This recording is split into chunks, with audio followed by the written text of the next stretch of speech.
প্রিয় সহকর্মীবৃন্দ, এই সংস্কার প্রস্তাব এটি যে কোনো সাধারণ মানুষ বোঝে। সংস্কার প্রস্তাবের কাজ বা সংস্কারের কাজ অবশ্যই অন্তর্বর্তীকালীন সংস্কার, কিছু কিছু সংস্কারের কাজ এই সরকার শুরু অবশ্যই করতে পারে। আমরা চাইও যে তারা শুরু করুক, কিন্তু সংস্কার একটি চলমান প্রক্রিয়া। সংস্কার একটি চলমান প্রক্রিয়া। একজন শুরু করবে, বাকিরা তাকে সেই সংস্কারকে তারা চলমান রেখে সামনে নিয়ে যাবে। কারণ দেশের মানুষের চাহিদার সাথে সামঞ্জস্য রেখে পর্যায়ক্রমিকভাবে সংস্কার পরিবর্তিত হবে সময়ে সময়ে। এবং আমরা যে 31 দফা দিয়েছি সংস্কার প্রস্তাব দেশের উন্নয়নে, দেশের মানুষের ভাগ্যের পরিবর্তনের জন্য, শুধু আমরাই নয়, বিভিন্ন দল দিয়েছে, বিভিন্ন সুশীল সমাজ সহ বিভিন্ন ব্যক্তিবর্গ যেই পরিবর্তনগুলোর কথা বলছে।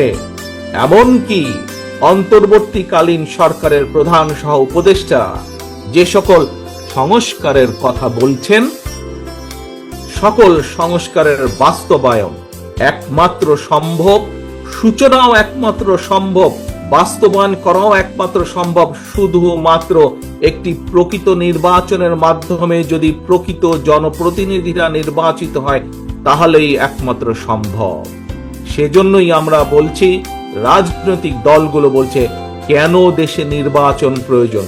দেশের নির্বাচন যত দেরি হবে, প্রিয় সহকর্মীবৃন্দ, প্রিয় ভাই বোনেরা, এটি হচ্ছে বাস্তবতা, তত ষড়যন্ত্র বৃদ্ধি পাবে। যেই স্বৈরাচারকে জনগণের অভ্যুত্থানের মাধ্যমে হটিয়ে দেওয়া হয়েছে, যেই স্বৈরাচারের বিরুদ্ধে দেশের লক্ষ কোটি মানুষ বিগত 1 যুগেরও বেশি সময় ধরে আন্দোলন করেছে, সেই স্বৈরাচার কিন্তু বসে নেই। সেই স্বৈরাচার কিন্তু তাদের ষড়যন্ত্রে, তাদের দেশি বিদেশি প্রভুদের সাথে মিলে বসে ষড়যন্ত্র করেই যাচ্ছে।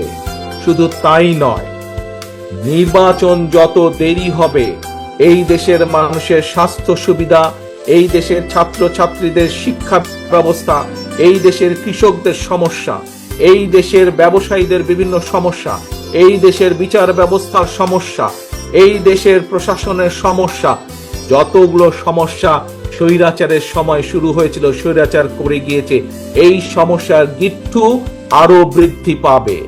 একমাত্র একটি নির্বাচনের মাধ্যমে সম্ভব ধীরে ধীরে পর্যায়ক্রমিকভাবে দেশের সমস্যাগুলোর সমাধান করা।